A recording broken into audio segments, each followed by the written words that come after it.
The Queen came to my room at night and lay beside me in silence.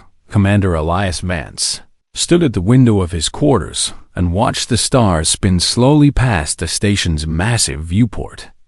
And he wondered for the 100th time why humanity had sent him here.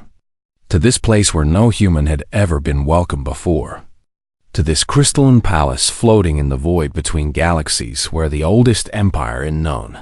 Space made its home. He had been a soldier once, fighting in the border wars that had nearly destroyed both species, and he had been a diplomat after that, helping to negotiate the fragile ceasefire that had held for 15 years. But nothing in his training had prepared him for Throne Station, the seat of power for the Valkyrie Dominion, a civilization so old that they had watched humanity's ancestors crawl out of the ocean and had decided to wait and see what might come of such strange creatures. The Valkyrie were not like humans in any way that mattered, and Elias had spent his first weeks here simply trying to understand them, to learn their customs and their ways of thinking, to figure out how to exist among beings who shared one mind across 1 billion bodies. They were beautiful in a way that made his chest tight, standing 7 feet tall with shells of iridescent chitin that caught the light and scattered it into rainbows, with 4 eyes that glowed soft purple in the dim corridors of the station, with voices that hummed and clicked in frequencies the human ears could barely detect. But it was not their appearance that made them so different from humanity. It was the way they thought, the way they existed, the hive link that connected every single Valkyrie mind to every other. A web of consciousness that spanned their entire empire and bound them together in ways that humans could never truly understand. When a Valkyrie felt joy, 1 billion others felt it with them, and when one suffered, the pain rippled outward like waves in a pond, touching everyone, diminishing only slowly as it spread across the vastness of space. They had never known loneliness. Not truly, not in the way that humans knew it. And they looked at humanity with a mixture of pity and fear that Elias found deeply unsettling. Had asked one of his handlers about it during his 2nd week on the station, a young Valkyrie named Thesson, who had been assigned to help him navigate the complexities of court life. And the answer had stayed with him ever since. "Your minds are so quiet," Thesson had said, her 4 eyes blinking in what Elias had learned to recognize as concern. "We cannot hear you at all, no matter how close we stand, no matter how hard we reach out with our thoughts. And we do not understand how you survive it, how you bear the silence, how you wake each morning knowing that you are utterly alone inside your own head." Elias had tried to explain that humans did not experience their isolation as a burden, that they had never known anything else, that being alone with their thoughts was simply the natural state of existence for his species. But Thesson had only looked at him with those glowing purple eyes and shaken her head slowly. "It is not natural," she had whispered. "It is not right, and yet somehow you have built ships that cross the stars. You have made weapons that can shatter worlds. You have done things that should require the cooperation of millions of minds working together. And you have done them alone, each of you trapped in your own skull. And that is why we fear you, Commander Vance. That is why the Dominion watches your species with such careful attention." He thought about her words now as he watched the stars. And he wondered if she was right, if there was something broken about humanity, some fundamental flaw in their design that had forced them to develop in ways that other species found horrifying. The quarters they had given him were comfortable enough. A large room with a sleeping platform made of some soft material that molded itself to his body, with walls that glowed softly with bioluminescence that he could control with a touch, with a private bathing chamber and a food synthesizer that could produce passable imitations of human cuisine. But it was lonely here, far lonelier than he had expected, surrounded by beings who could not hear his thoughts and who looked at him as though he were some kind of monster, a creature to be pitied and feared in equal measure. He had been here for 41 days now, and in all that time, He had not had a single conversation that felt real. That felt like the kind of connection he might have had with another human. And he was beginning to wonder if he would go mad before his mission was complete.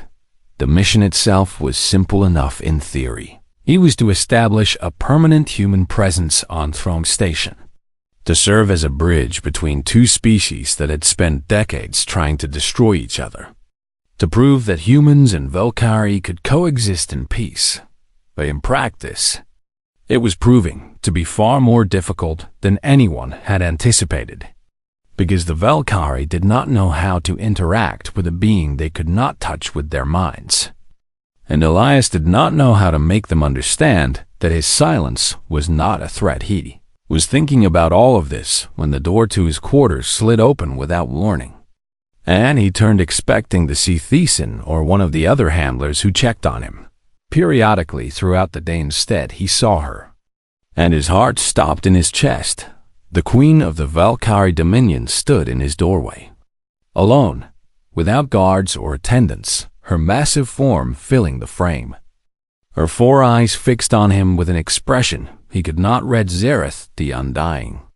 She was called ruler of a civilization that spanned 1,000 worlds, a being who had lived for 11,000 years and who carried the minds of 1 billion subjects within her own consciousness. And she was standing in his doorway in the middle of the night cycle, looking at him as though he were the answer to a question she had not yet asked. Elias opened his mouth to speak, to bow, to do something appropriate in the presence of royalty. But before he could move, the queen stepped into his room, crossed to his sleeping platform, and lay down upon it. She did not speak a single word. She simply lay there, her eyes fixed on the ceiling, her breath slow and steady. And Elias stood frozen by the window, utterly unable to understand what was happening, unable to imagine what he was supposed to do, so he did nothing at all, and the night passed in silence.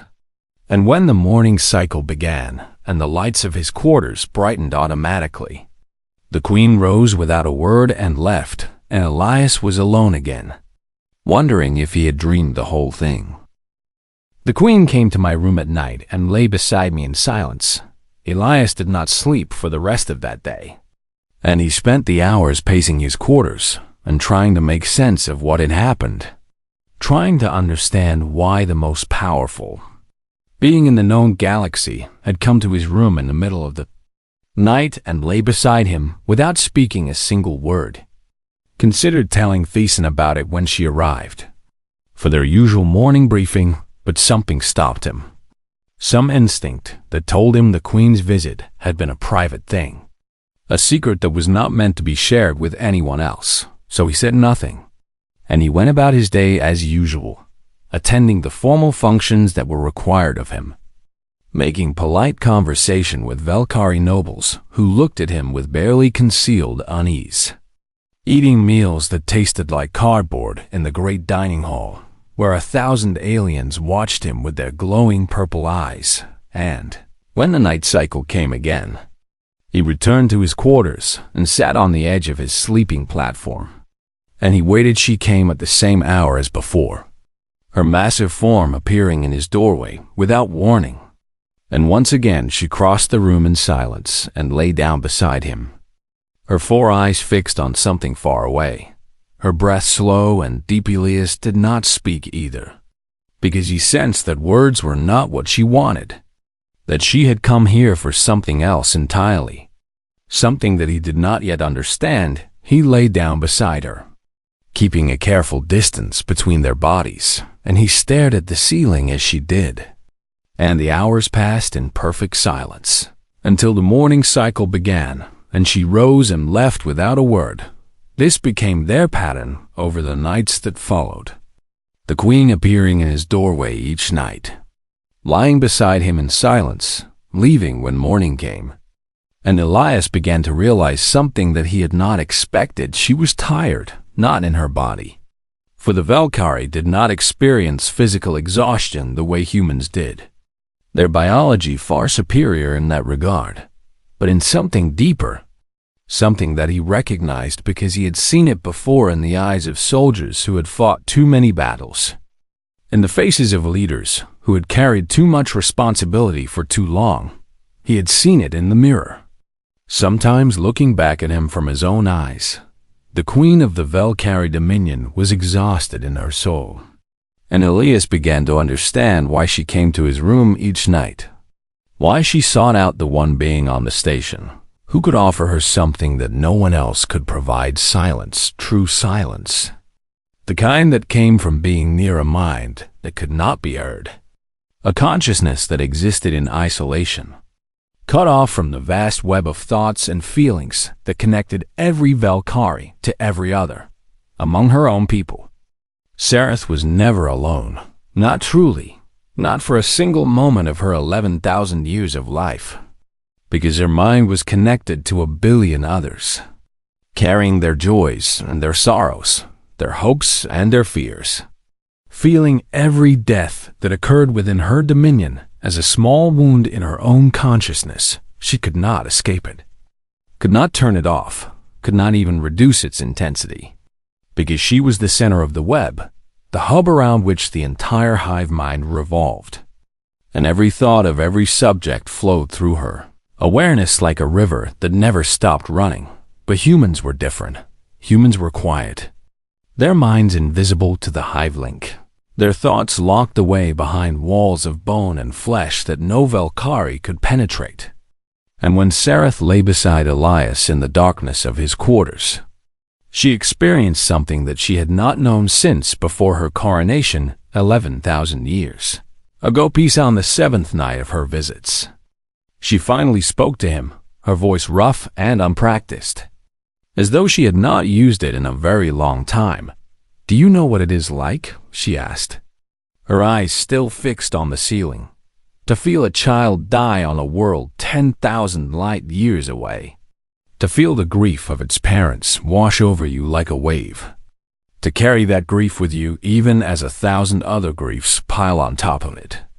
Day after day, year after year, century after century, until you cannot remember what it felt like to have a thought that was truly your own."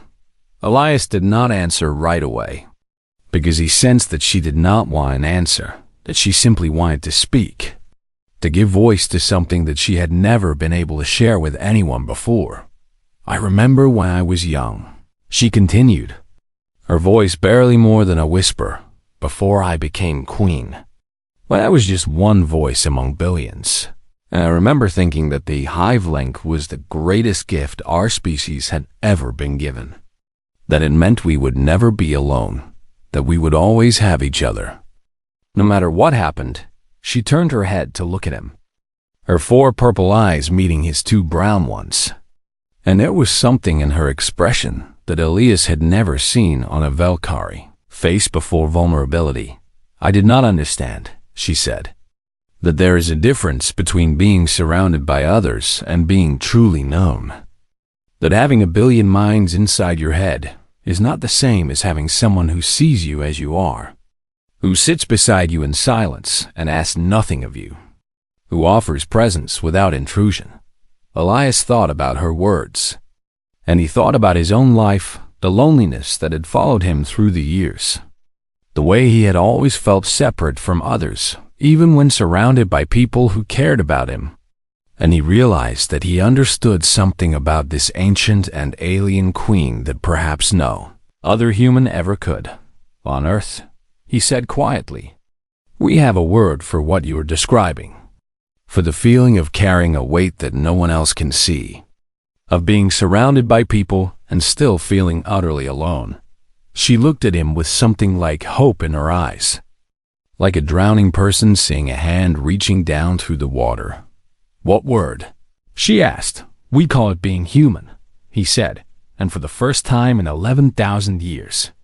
The queen of the Valkyrie Dominion laughed, a sound that rang through the quiet room like bells, like music, like the breaking of a dam that had held back a flood for far too long. She laughed until tears streamed from her 4 eyes, until her massive body shook with the force of it, until she had to gasp for breath, and Elias lay beside her and watched. And he understood that this was not just laughter, it was release.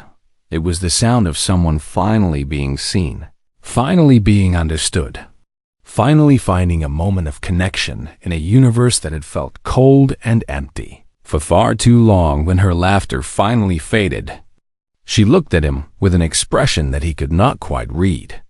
Something soft and grateful and perhaps a little bit afraid. "Thank you," she whispered. "Thank you for being quiet. Thank you for asking nothing of me. Thank you for letting me rest," Elias nodded, because words seemed inadequate. And they lay together in silence until the morning came. And for the first time since his arrival on Throne Station, he did not feel alone. The Queen came to my room at night and lay beside me in silence. The weeks passed, and the Queen continued to visit Elias each night.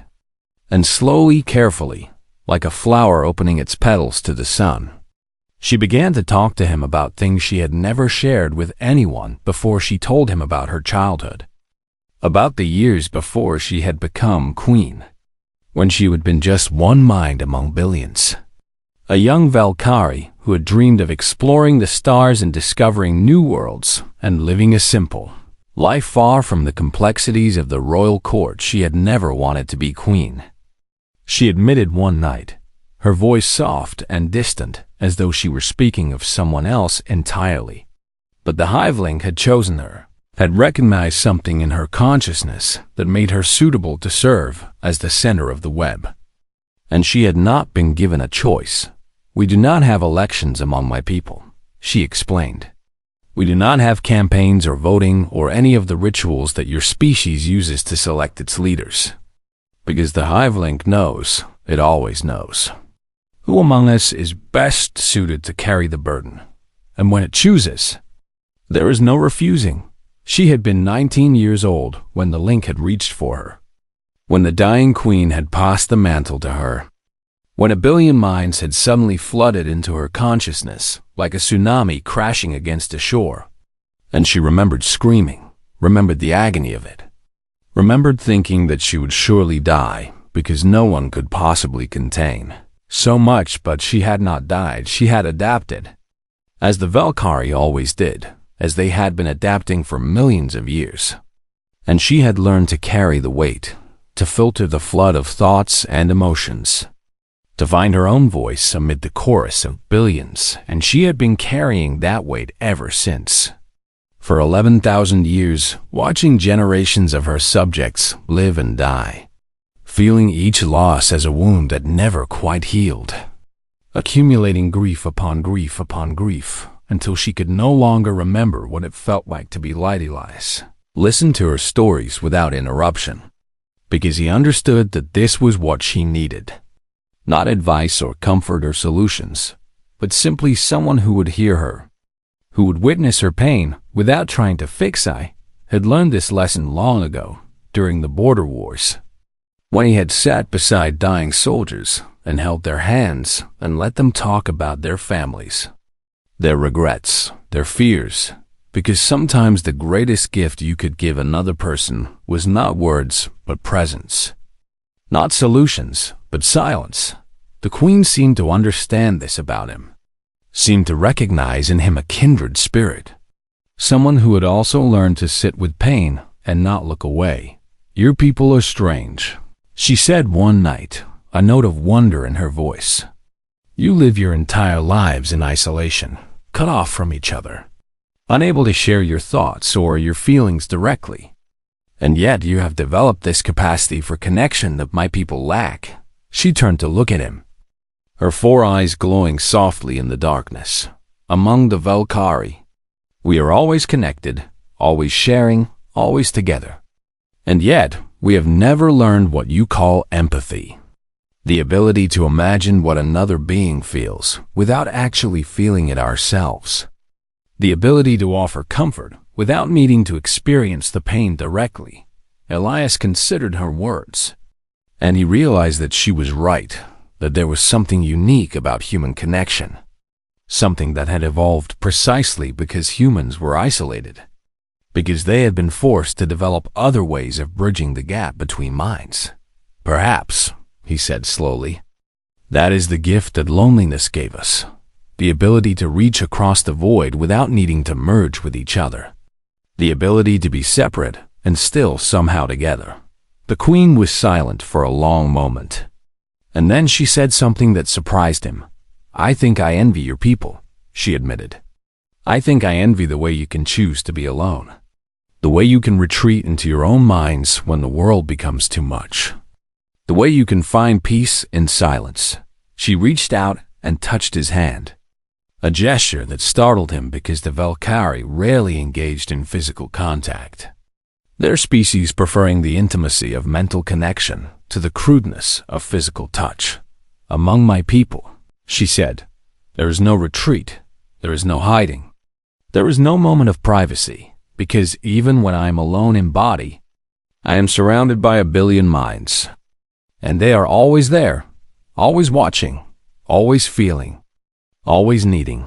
Her grip on his hand tightened slightly. "But when I am with you," she whispered, "I am truly alone for the first time in 11,000 years. And it is the most precious gift anyone has ever given me."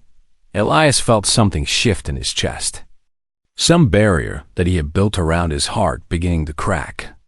And he realized that he had come to care for this ancient and alien queen in a way that he had not expected, that their nightly conversations had become the center of his existence on this strange station. "I did not know that silence could be a gift," he said. "I always thought of it as something to be filled, something to be overcome, a void that needed to be populated with words and noise and activity." The queen smiled, a strange expression on her alien face, but one that Elias had learned to recognize and cherish. "That is because you have always had silence," she said. "You have never known what it is like to crave it, to yearn for a single moment of quiet in a universe that never stops speaking." She released his hand and looked back up at the ceiling. "My people fear your species," she said. "They fear the silence of your minds, the way you are invisible to the hive-link, the way you move through the galaxy like ghosts that cannot be touched or heard or understood." She paused. "But I have learned something in these weeks with you, something that I think my people need to understand, something that might change the way we see humanity forever." Elias waited, sensing that she was about to say something important. "Your silence is not emptiness," she said. "It is not absence or void or nothingness. It is fullness. It is presence. It is the weight of a mind that has learned to contain itself, to carry its own burdens, to exist without needing to spread its pain across a billion others." She turned to look at him again. "Humans learn to be alone without breaking," she said. "And that is not weakness. That is the greatest strength I have ever witnessed." Elias felt tears prick at his eyes, because no one had ever described humanity that way before. No one had ever seen their isolation as anything other than a curse. And hearing this ancient queen speak of his species with such reverence made something inside him want to weep. "Thank you," he said, his voice rough with emotion. "Thank you for seeing us that way." The queen smiled again. "Thank you for teaching me," she said, and they lay together in silence as the night passed. Two beings from different worlds, different species, different ways of existing, finding in each other something that neither had known they were missing. The queen came to my room at night and lay beside me in silence. Words spread through the hive link like fire through dry grass. Because among the Valkyrie, there were no secrets. There could be no secrets. And the queen's nightly visits to the human ambassador's quarters became known to every mind in the Dominion within days. At first, there was confusion, because no one could understand why their queen would choose to spend her nights in the presence of a creature whose mind was invisible to the link, a being who existed in such profound isolation that he might as well have been a ghost. Then confusion gave way to suspicion, and suspicion gave way to fear, and fear gave way to anger.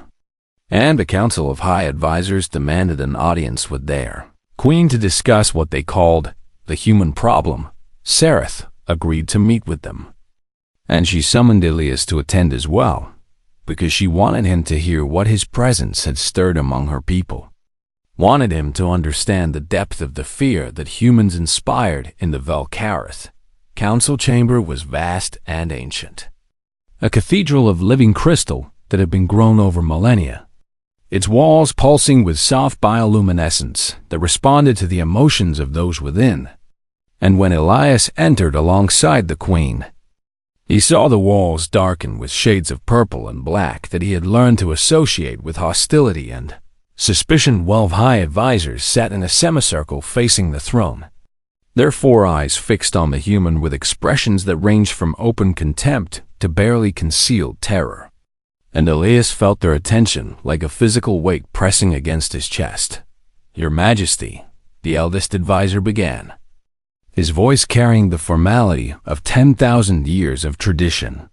"We have summoned this gathering to express our grave concerns about your relationship with the human ambassador." The queen settled onto her throne, her posture relaxed and regal, her face betraying nothing of her thoughts. "Speak your concerns," she said. The advisor gestured toward Elias with one of his 4 arms, a motion that seemed almost accusatory. "This creature comes to us from a species that has no link, no connection, no participation in the great web that binds all civilized beings together. And we cannot hear his thoughts, we cannot know his intentions. We cannot determine whether he poses a threat to your Majesty or to the Dominion itself." Another advisor leaned forward, her voice sharp with barely contained anger. "And yet you spend your nights in his presence, alone, unguarded, vulnerable to whatever manipulation he might attempt. And we do not understand why. We cannot comprehend what you hope to gain from such dangerous intimacy." A third advisor spoke, and this one's voice carried something that might have been genuine fear. "There are rumors spreading through the link, Your Majesty, rumors that the human has somehow corrupted your consciousness, that he has found a way to infiltrate your mind despite the barriers that should protect you, that he is slowly turning you against your own people." The queen listened to all of this without expression, her 4 eyes moving from one advisor to the next, and when they had finished speaking, she remained silent for a long moment. The walls of the chamber pulsed with dark colors, reflecting the anxiety and hostility of the advisors, and Elias stood very still, knowing that his life might depend on what the queen said next when she finally spoke. Her voice was calm and clear, but there was an edge to it that Elias had not heard before, a hardness that reminded him that this was not just a weary soul seeking peace, but a ruler who had held power for 11,000 years. "You fear him," she said, "because he is quiet, because you cannot hear his mind, because he exists outside the web that you have come to believe is the only form of consciousness worth respecting." She rose from her throne and descended the steps to stand before her advisors, her massive form casting shadows across the crystalline floor. "But I have learned something in my time with this human, something that I believe our species has misunderstood for far too long, something that may change the course of our relationship with humanity forever." The advisors shifted uneasily, their eyes darting between the queen and the human, who stood silent by the entrance. "We have always believed that our hive link was the pinnacle of evolution," Sereth continued, "that our ability to share minds and merge consciousness made us superior to species like humanity, who are trapped in the isolation of individual minds." She turned to look at Elias, and her expression softened slightly. "We pitied them," she said, "and we feared them, because we could not understand how any being could survive such profound loneliness, how any species could build a civilization without the unity that we take for granted." She turned back to her advisors. "But we were wrong." The walls of the chamber flickered with colors of confusion and surprise, the advisors' emotions bleeding into the living crystal. "Humans did not merely survive their isolation," the queen said. "They thrived in it. They learned to carry their own weight, to process their own grief, to stand alone in the darkness and not break." Her voice rose, filling the chamber with a power that made even the eldest advisor flinch. They learned to sit with pain and not need to spread it across a billion others. They learned to offer presence without intrusion. They learned to be together without merging, to connect without consuming. She pointed at Elias. This human has given me something that none of you ever could. Despite your constant presence in my mind, despite your endless thoughts flowing through my consciousness, despite 11,000 years of shared existence, her 4 eyes blazed with an intensity that Elias had never seen. He has given me silence, she said.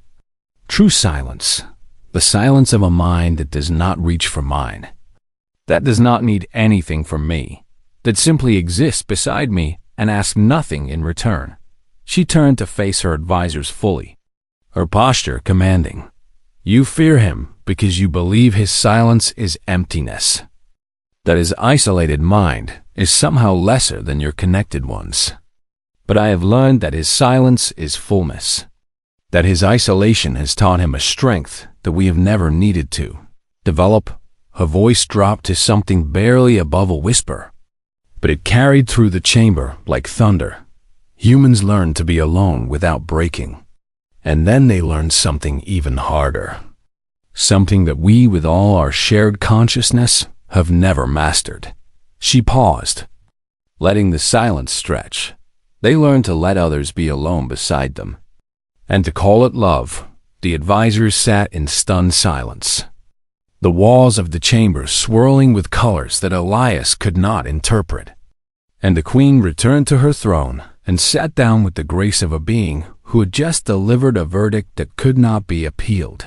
The human stays, she said, and any who threaten him will answer to me personally.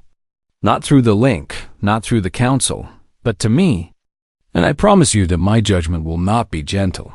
She waved her hand in dismissal. This gathering is concluded. The advisors rose and departed, their minds buzzing with thoughts that Elias could not hear but could easily imagine. And when they were gone, the queen looked at him with an expression that might have been amusement. Well, she said, that should keep them quiet for a while. Elias felt a laugh bubble up from somewhere deep in his chest, a release of tension that he had not realized he was holding. Thank you, he said, for defending me, for defending my species. The queen smiled, that strange alien expression that he had come to treasure.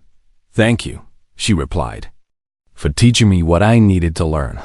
And that night, when she came to his room as she always did, she did not lie in silence. Instead, she talked until dawn about her hopes for the future, about the possibility of true peace between their species, about a galaxy where humans and Valkyrie might learn from each other instead of fearing each other. And Elias listened, because that was what he did best. And he began to believe that maybe, just maybe, something beautiful was being born in the silence between their worlds. The queen came to my room at night and lay beside me in silence. Years that followed the queen's confrontation with her council became known throughout the galaxy as the Age of Silence. Though the name meant something different to each species that used it, the Valkyrie, it was the age when their ancient queen had finally found peace, when the weight she had carried for 11,000 years had become lighter, when the Empire had learned that strength did not always mean connection, and that sometimes the greatest gift one being could offer another was simply to be present without needing anything in return to humanity. It was the age when they finally found their place among the stars, when a species that had always been feared for its isolation was finally understood, when their loneliness was recognized not as a curse, but as a crucible that had forged something unique and valuable. The Treaty of Silence, as it came to be called, was signed 3 years after Elias Vance first arrived on Throne Station, a document that formalized the alliance between the Valkyrie Dominion and the United Human Confederation, that promised cooperation and mutual defense, that opened trade routes and diplomatic channels that had been closed for decades. But more than that, it created something new, something that had never existed in the galaxy before: the Order of Witnesses. These were humans who volunteered to serve among other species, not as soldiers or diplomats or scientists, but as something simpler and yet far more valuable. Beings who could offer their quiet presence to those who needed it, who could sit beside the grieving and the overwhelmed and the exhausted and simply be there, asking nothing, taking nothing, giving only the gift of their silent companionship. The Valkyrie were the first to request witnesses. Their ancient nobles and their weary administrators and their traumatized veterans, finding in human presence something they had never known they needed. A respite from the constant noise of the hive link. A moment of peace in lives that had never known true silence, but other species soon followed. Races that had developed their own forms of mental connection. Their own burdens of shared consciousness. Their own desperate need for a moment of quiet in a universe that never stopped speaking. Humans, once feared and pitied throughout the galaxy, became treasured. Their ability to be alone without breaking. Their capacity to offer presence without intrusion. Their strange and beautiful gift of sitting with others in silence and calling it love. And at the center of it all, on Throne Station, the Queen of the Valkyrie Dominion continued her nightly visits to the quarters of the human who had changed everything. Elias Vance was no longer an ambassador now, his title having been retired years ago when it became clear that he would never leave the station, that his place was here beside the being who had become more important to him than anything else in the universe. He was called many things by the Valkyrie, who observed their strained relationship: the Queen's companion, the keeper of silence, the human who stayed. But none of these titles captured what he truly was, what he had become in the years since that first night when Sereth had appeared in his doorway and lay beside him without speaking a word. He was simply Elias, the man who had taught an 11,000-year-old queen that silence was not emptiness, that isolation was not weakness, that being alone together was its own form of intimacy. And she was simply Sereth, the woman who had shown him that even the most powerful being in the galaxy could be lonely, that even those who seemed to have everything could still need something as simple as a quiet presence beside them in the darkness. They had grown old together, in their own ways, Elias aging as humans do, while Sereth remained unchanged by the passage of years. And they had accepted this asymmetry as they had accepted everything else about their unlikely bond. With grace and gratitude and a deep appreciation for every moment they were given on the night that Elias knew would be his last. He lay in his quarters and watched the stars spin past the viewport, just as he had on that first night so many years ago. And he felt a peace that he had never expected to find. Certainly not here, certainly not with her, certainly not in a life that had taken so many unexpected turns. The door slid open, and Sereth entered, as she had every night for 23 years. Her form still massive and beautiful, her 4 eyes still glowing with that soft purple light that had become as familiar to him as the beating of his own heart. She crossed the room and lay beside him, and for a long moment they simply looked at each other. Two beings from different worlds who had found in each other something that neither had known they were searching for. "I am afraid," Sereth admitted, her voice soft in the darkness. "I am afraid of losing you, of going back to the noise after knowing what silence feels like, of being alone in the way that I was before you came." Elias reached out and took her hand, his fingers small and fragile against her massive palm. "You will never be alone," he said. "Not truly, because I have taught you something that cannot be unlearned. I have shown you that silence exists within you, that you do not need me to find it, that you carried the capacity for peace all along." She looked at him with those 4 luminous eyes, and he saw tears forming at their corners, tears that she had never shed in front of anyone else, tears that she trusted him to witness because he had earned that trust over 2 decades of quiet companionship. "I do not want you to go," she whispered. "I know," he said, "but this is what it means to be human. To love knowing that loss is coming. To give yourself fully to another, even though you know that time will take everything away. He smiled. And it was not a sad smile, but a grateful one. That is the final lesson I can teach you, he said. The lesson that my species learned in the darkness of our lonely minds. The lesson that made us who we are. She leaned closer, her face near his. Tell me, she said. Love is not the absence of loss, Elias said, his voice growing weaker, but his words still clear. Love is the choice to embrace connection even knowing that it will end. To hold on even knowing that you will have to let go. To give yourself to another even knowing that one day the silence will be permanent. He squeezed her hand. That is what humans learned in our isolation, he said.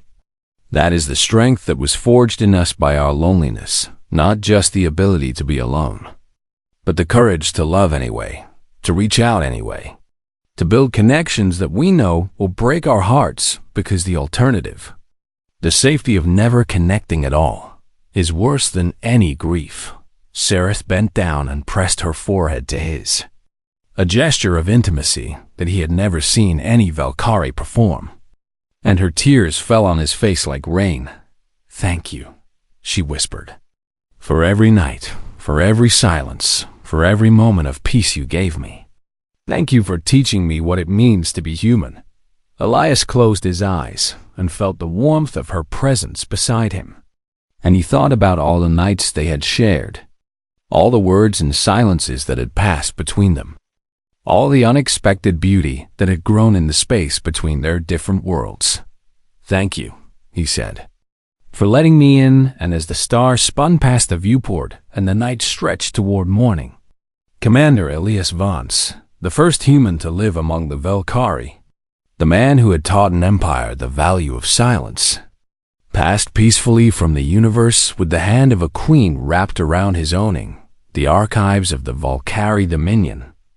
Humanity would be remembered for many things: their stubbornness and their creativity, their capacity for violence and their yearning for peace, their strange, lonely minds that had somehow produced art and music and literature that moved even the most ancient hearts. But Queen Sereth the Undying would remember them differently. She would remember them as the species that had taught her to sit in silence, to carry her own weight, to love without needing to merge.